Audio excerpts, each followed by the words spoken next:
തായ്ലൻഡിലെ Phuket ദ്വീപിലുള്ള പിംനാര ഹോട്ടലിൽ നിന്നും രാവിലെ തന്നെ പുറത്തേക്കിറങ്ങി. ഫുക്കറ്റ് ദ്വീപിൽ ഇതിൻ്റെ 2ാം ദിവസമാണ്. ജുങ് സൈലോൺ മാളിൻ്റെ ഭാഗമായ വലിയൊരു കോംപ്ലക്സിലാണ് ഹോട്ടൽ. എന്നെ കാത്ത് രാവിലെ തന്നെ ഒരു വാൻ എത്തിയിട്ടുണ്ട്. അതിൽ കയറി. വാനിൽ നിറയെ ആളുകളുണ്ട്. ജെയിംസ് ബോണ്ട് ഐലൻഡിലേക്ക് ഒരു ബോട്ട് യാത്രയാണ് ഇന്ന് ഞങ്ങളുടെ ലക്ഷ്യം. പത്തോങ് ബീച്ചിൽ നിന്ന് കുന്നിൻപുറങ്ങളും താഴ്വാരങ്ങളുമെല്ലാം പിന്നിട്ട് ദീർഘമായൊരു യാത്രയാണിത്. ഏതാണ്ട് 1 മണിക്കൂറോളം കരയിലൂടെ യാത്ര ചെയ്ത് ഫുക്കറ്റ് ദ്വീപിന്റെ കിഴക്കേ തീരത്ത് എത്തണം. അവിടെയുള്ള ആവോപോർ എന്ന ഒരു പിയറിൽ നിന്നുമാണ് ജെയിംസ് ബോണ്ട് ഐലൻഡിലേക്ക് ബോട്ടുകൾ പുറപ്പെടുന്നത്. വിവിധ റിസോർട്ടുകളിൽ നിന്നുള്ള സഞ്ചാരികളുമായി നിരവധി ബസ്സുകളും കാറുകളും ആ പിയർ ലക്ഷ്യമാക്കി നീങ്ങിക്കൊണ്ടിരിക്കുകയാവും ഇപ്പോൾ. രാവിലെ 9 മണിയോടെയാണ് ബോട്ടുകൾ യാത്ര പുറപ്പെടുക. താംബോൺ ഖാത്തു എന്നൊരു പ്രദേശത്തു കൂടിയാണ് കടന്നു പോകുന്നത്. പ്രശസ്തമായ ഒരു ഖനി മ്യൂസിയവും മറ്റുമുള്ള പ്രദേശമാണിത്. ഒരു കാലത്ത് ടിൻ മൈനിങ്ങിന്റെ ഒരു പ്രധാന കേന്ദ്രമായിരുന്നു ഇവിടമെല്ലാം. 1959 ഇവിടം ഒരു ഡിസ്ട്രിക്റ്റായി മാറിയത്. വാനിന്റെ ജാലകത്തിലൂടെ ഫുക്കറ്റിന്റെ ഈ പ്രദേശങ്ങളുടെ എല്ലാം ഭൂപ്രകൃതി കൃത്യമായി കാണാം. കേരളത്തിലെ പല പ്രദേശങ്ങളിലേതിനും സമാനമായ ഭൂപ്രകൃതി. പക്ഷേ കൃഷിയൊന്നും കാര്യമായി നടക്കുന്നത് കാണുന്നില്ല. ഈ കാഴ്ച കൊണ്ട് ഫുക്കറ്റ് ദ്വീപിൽ കൃഷിയൊന്നുമില്ലെന്ന് ധരിക്കരുത്. റബ്ബർ, എണ്ണപ്പന എന്നിവ വലിയ തോതിൽ കൃഷി ചെയ്യുന്ന ദ്വീപാണിത്. ഒരു കാലത്ത് ടിൻ മൈനിങ് ആയിരുന്നു ഇവിടെയെല്ലാം നടന്നിരുന്നത്. അത് അവസാനിച്ചതോടുകൂടി ടൂറിസത്തിന്റെ ഒരു പ്രതാപകാലം ഇവിടെ ഉദയം ചെയ്യുകയാണുണ്ടായത്. 16-ാം നൂറ്റാണ്ട് മുതൽ 20-ാം നൂറ്റാണ്ടിന്റെ പകുതി വരെയും ടിൻ മൈനിങ് ഇവിടെ സജീവമായിരുന്നു. ഇപ്പോഴാകട്ടെ ടിൻ ഖനികളെല്ലാം നിശ്ചലമാണ്. വേലിക്കെട്ടിനപ്പുറം വലിയൊരു കെട്ടിടം കാണാം. ഇവിടുത്തെ ബ്രിട്ടീഷ് ഇന്റർനാഷണൽ ഹൈസ്കൂളാണിത്. കോ കിയാവ് എന്നാണ് ഈ പ്രദേശത്തിന് പേര്. ബ്രിട്ടീഷ് ഇന്റർനാഷണൽ സ്കൂൾ പോലെ ഉന്നത നിലവാരമുള്ള നിരവധി വിദ്യാലയങ്ങളുണ്ട് ഫുക്കറ്റിൽ. ഇപ്പോൾ കേരളത്തിൽ കോട്ടയം ജില്ലയിലൂടെയാണ് യാത്രയെന്ന് തോന്നും. റബ്ബർ തോട്ടങ്ങൾ. വിശാലമായ പ്രദേശമാകെ പരന്നുകിടക്കുന്ന ഇത്തരം നിരവധി റബ്ബർ തോട്ടങ്ങളുണ്ട് ഫുക്കറ്റിൽ. 20-ാം നൂറ്റാണ്ടിന്റെ ആദ്യ ദശകങ്ങളിലാണ് ഇവിടെ റബ്ബർ കൃഷി ഏറ്റവും വ്യാപകമാകുന്നത്. വലിയ ഗസ്റ്റ് ഹൗസുകളും ഹോട്ടലുകളും റിസോർട്ടുകളുമെല്ലാം ഈ ഭാഗത്തും ധാരാളമുണ്ട്. വലിയ തോതിലുള്ള എണ്ണപ്പന കൃഷി നടക്കുന്ന ഒരു പ്രദേശത്തേക്കാണ് ഇപ്പോൾ എത്തിയിരിക്കുന്നത്. റബ്ബർ പോലെ ഫുക്കറ്റിലെ പ്രധാനപ്പെട്ട ഒരു കൃഷിയാണ് എണ്ണപ്പനയും. ലോകത്ത് ഏറ്റവും അധികം പാം ഓയിൽ ഉൽപ്പാദിപ്പിക്കുന്ന രാജ്യമാണ് തായ്ലൻഡ്.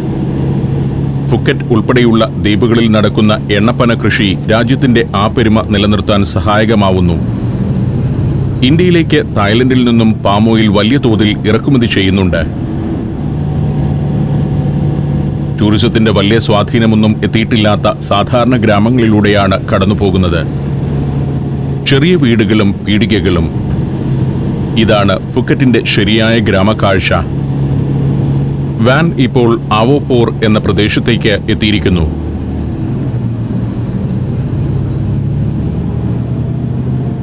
ഫാൻഗ ഉൾക്കടലാണ് കാണുന്നത്. ഉൾക്കടലിൽ വലിയൊരു കടൽപ്പാലം. ഇവിടം വരെയേ വാൻ യാത്രയുള്ളൂ. യാത്രികർ ഫാൻഗയുടെ തീരത്തേക്കിറങ്ങി. കുറെ പീടികകളുണ്ട് ഇവിടെ.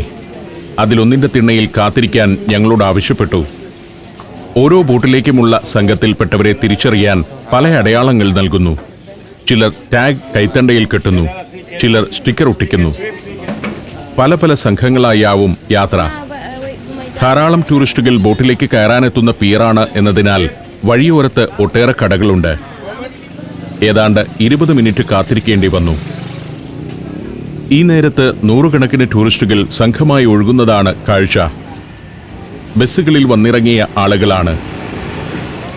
അങ്ങനെ നിൽക്കെ ഒരു ചെറുപ്പക്കാരൻ കൈകൾ ഉയർത്തി തന്റെ പിറകെ വന്നുകൊള്ളാൻ ഞങ്ങളോട് പറഞ്ഞു.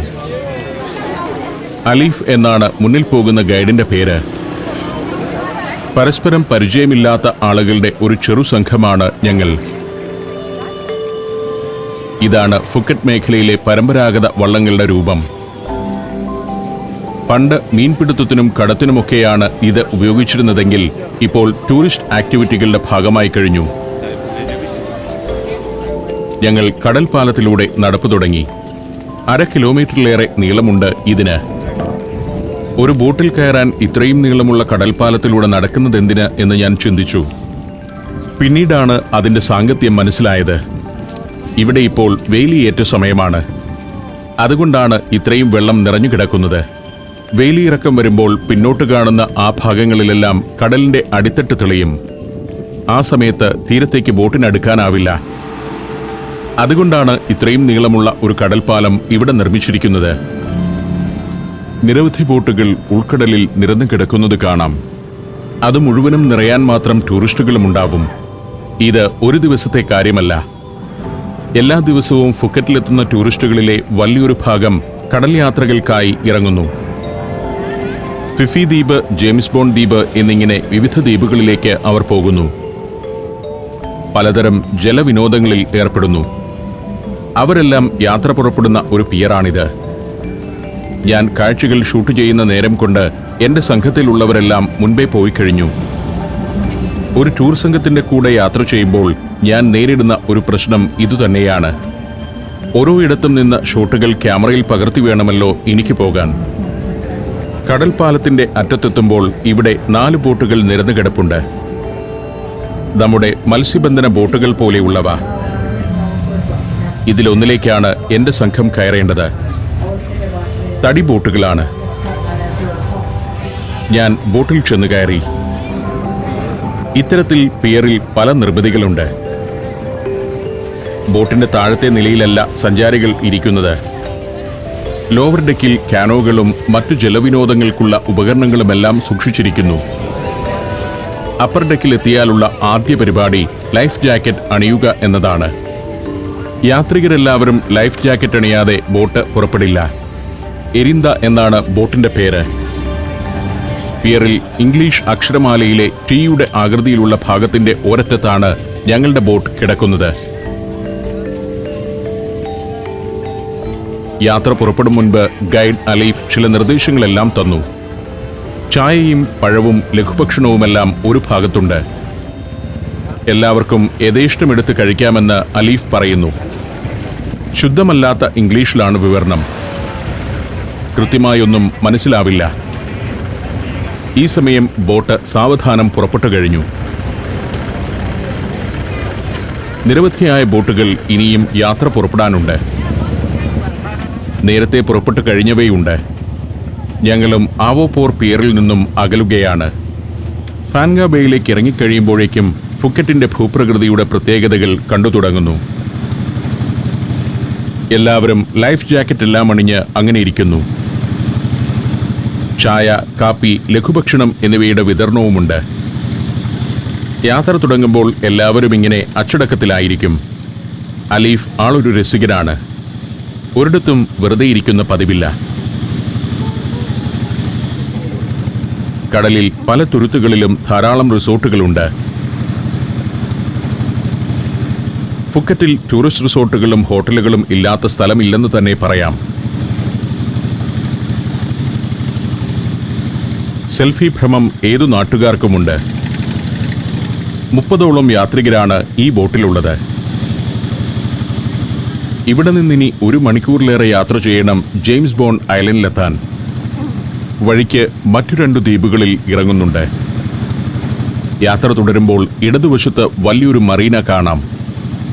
ധാരാളം ഉല്ലാസ നൗകകൾ അവിടെ നിരന്നു കിടക്കുന്നു. ആവോപോർ ഗ്രാൻഡ് മെറീന എന്ന് അതറിയപ്പെടുന്നു. സാധാരണ ടൂറിസം ആക്ടിവിറ്റികൾക്ക് ഉപയോഗിക്കുന്ന തരം ബോട്ടല്ല അതൊന്നും. വിദേശങ്ങളിൽ നിന്ന് ദീർഘമായ കടൽ യാത്ര നടത്തി എത്തിയവരുടെയും ഫുക്കറ്റിൽ സ്ഥിരതാമസമാക്കിയ സായിപ്പുമാരുടെയും ഒക്കെ ബോട്ടുകളാണ്. കൂടാതെ വാടകയ്ക്ക് നൽകുന്ന ലക്ഷറി ബോട്ടുകളുമുണ്ട്.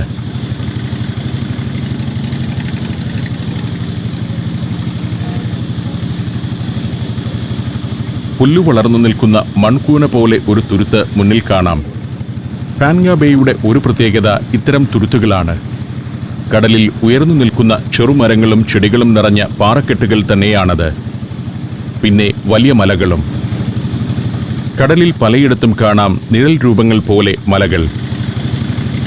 ഇത്തരം ഓരോ തുരുത്തുകളാണ് അങ്ങകലെ കണ്ടതും. എല്ലാം വൃക്ഷനിബിഡവുമാണ്. ചില തുരുത്തുകളിൽ റിസോർട്ടുകളുണ്ട്. അവയെ ഫുക്കറ്റിന്റെ പ്രധാന ഭാഗവുമായി കണക്ട് ചെയ്ത് സ്പീഡ് ബോട്ടുകൾ ഓടിക്കൊണ്ടിരിക്കുന്നു. ഞാൻ കയറിയിരിക്കുന്നതിനെ സ്പീഡ് ബോട്ട് എന്ന് പറയാനില്ല, ഒരു ക്രൂസ് ബോട്ടാണിത്. രസകരമാണ് ഈ യാത്ര. അന്തരീക്ഷത്തിൽ നല്ല ചൂടുണ്ടെങ്കിലും കാറ്റേറ്റിരുന്നുള്ള ബോട്ട് യാത്ര എല്ലാവരും ആസ്വദിക്കുന്നുണ്ട്. Saudi Arabia, United Arab Emirates, Kuwait. സഞ്ചാരം വോള്യം നമ്പർ 20. ഫുൾ HD-യിലുള്ള അപൂർവ ദൃശ്യയാത്രാ വിവരണ ശേഖരം ഉടൻ സ്വന്തമാക്കാൻ സഞ്ചാരം എന്ന് SMS ചെയ്യൂ. ഫോൺ 9995444222.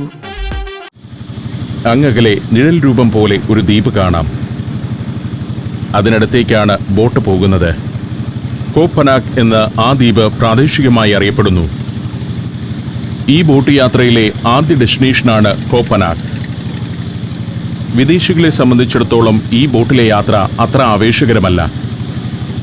വെള്ളത്തിലേക്ക് എടുത്തു ചാടുക, ചെറുവഞ്ചികൾ സ്വയം തുഴയുക, സ്നോർക്കലിംഗ്, സ്കൂബ ഡൈവിംഗ് തുടങ്ങിയവയൊക്കെയാണ് അവരെ ഹരം കൊള്ളിക്കുന്നത്.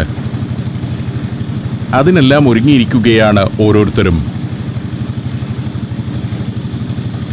ഞങ്ങളെക്കാൾ അതിവേഗത്തിൽ സഞ്ചരിക്കുന്ന ഇത്തരം ബോട്ടുകളുമുണ്ട് ഉൾക്കടലിൽ.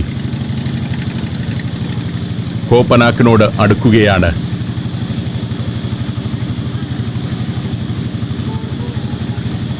സെയിൽ ബോട്ടുകളിലെത്തിയ വിദേശികളെയും കാണാം ദ്വീപിനടുത്ത്. തീരത്തേക്കടുക്കാനുള്ള ചെറിയ റബ്ബർ ബോട്ടും വലിച്ചുകൊണ്ടാണ് സെയിൽ ബോട്ട് നീങ്ങുന്നത്. ഇളം പച്ച നിറത്തിൽ ശാന്തമായ കടൽ. അതിൽ ഉയർന്നു നിൽക്കുന്ന ചുണ്ണാമ്പുകല്ലിന്റെ ചെറുപർവ്വതങ്ങൾ. അടുത്തേക്കെത്തുമ്പോഴാണ് ദ്വീപിന്റെ സ്വഭാവം വ്യക്തമാകുന്നത്.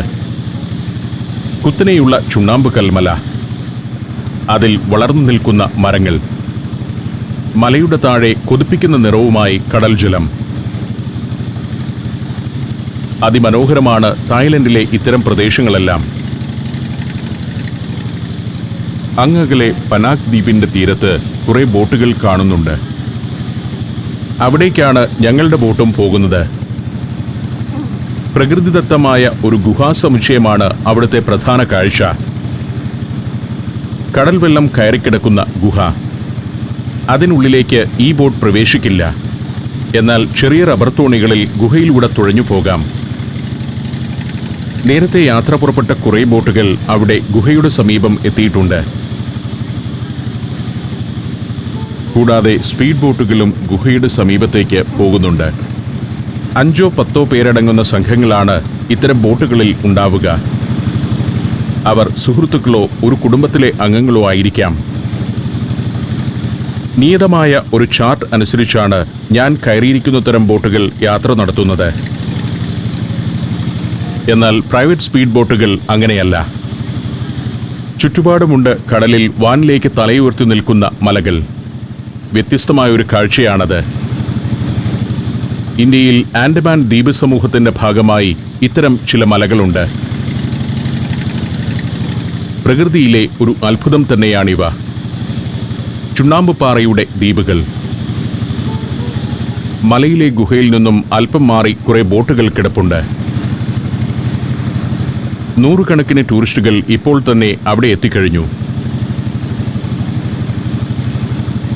വലിയ ബോട്ടുകളിൽ നിന്നും വായു നിറച്ച ചെറിയ റബ്ബർ ബോട്ടുകളിൽ വേണം മലയിലെ ഗുഹയിലേക്ക് കയറിപ്പോകാൻ. ഗുഹയ്ക്ക് പലയിടത്തും 1.5 മീറ്റർ വരെ മാത്രമേ ഉയരമുള്ളൂ. ഇക്കാണുന്ന തരം ചെറിയ റബ്ബർ വള്ളങ്ങൾ തുഴഞ്ഞു വേണം അതിനകത്തു കയറാൻ. ചെറുവള്ളങ്ങളിൽ വായു നിറയ്ക്കാനുള്ള സൗകര്യമെല്ലാം ഓരോ ബോട്ടിലുമുണ്ട്. ഞാൻ കയറിയിരിക്കുന്ന ബോട്ടിന്റെ താഴെയുള്ള നിലയിലും ധാരാളം റബ്ബർ വള്ളങ്ങൾ അടുക്കിയിട്ടിട്ടുണ്ട്. അത്തരം ഒരു വള്ളത്തിൽ പരമാവധി 3 പേർക്കേ കയറാനാവൂ. അതിൽ ഇങ്ങനെ ഇരുന്ന് തുഴഞ്ഞു പോകാം. ഇത് കൊണ്ടുപോകാനെല്ലാം എളുപ്പമാണ്. കാറ്റഴിച്ചുവിട്ട് കുറേയെണ്ണം ബോട്ടിൽ അട്ടിയിട്ട് വയ്ക്കാം. ആവശ്യമുള്ള നേരത്ത് പെട്ടെന്ന് കാറ്റ് നിറച്ച് കടലിലിറക്കുകയും ചെയ്യാം. ഇത്തരം ഓരോ വലിയ ബോട്ടും അതിലുള്ള ടൂറിസ്റ്റുകൾക്ക് കയറാവുന്നത്ര റബ്ബർ വള്ളങ്ങളുമായാണ് യാത്ര ചെയ്യുന്നത്. എല്ലാ ബോട്ടുകളും സർവ്വസജ്ജമാണ്. പാശ്ചാത്യർ പഠിപ്പിച്ച പ്രൊഫഷണലിസമാകാം. ദൂരെ മലഞ്ചുവട്ടിലെ വലിയ ഗുഹ കാണാം. അതിനുള്ളിലും പരിസരത്തും അരയന്നങ്ങളെപ്പോലെ ചെറുവഞ്ചികൾ. എനിക്കും അവിടെ പോകാം. പക്ഷേ ചെറിയ റബ്ബർ വള്ളത്തിൽ കയറി ഗുഹയിലേക്ക് പോകണമോ എന്ന് ഞാനൊന്ന് ആലോചിച്ചു. ക്യാമറയിൽ വെള്ളം തെറിക്കും, റബ്ബർ ബോട്ടിലിരുന്നുള്ള ഷൂട്ടിംഗ് ശ്രമകരമായിരിക്കും തുടങ്ങിയ പ്രശ്നങ്ങൾ മുന്നിലുണ്ട്. പക്ഷേ ഇവിടം വരെ വന്നിട്ട് ആ ഗുഹയൊന്ന് കാണാതെ മടങ്ങുന്നതെങ്ങനെ? ബാഗും ക്യാമറയുടെ അനുബന്ധ ഉപകരണങ്ങളുമെല്ലാം ബോട്ടിൽ ഏൽപ്പിച്ച് ക്യാമറ മാത്രം കയ്യിലെടുത്ത് വള്ളത്തിൽ കയറാം. ഞങ്ങളുടെ ബോട്ടിലെ ആളുകളെ റബ്ബർ വള്ളങ്ങളിൽ കയറ്റാൻ തുടങ്ങിയിരിക്കുന്നു. അലീഫ് ഉത്സാഹിയായി താഴെയുണ്ട്. വേറെയും കുറെ ജീവനക്കാരുണ്ട് ബോട്ടിൽ. അവരാണ് പെട്ടെന്ന് കാറ്റു നിറച്ച് റബ്ബർ വള്ളങ്ങൾ കടലിലിറക്കുന്നത്.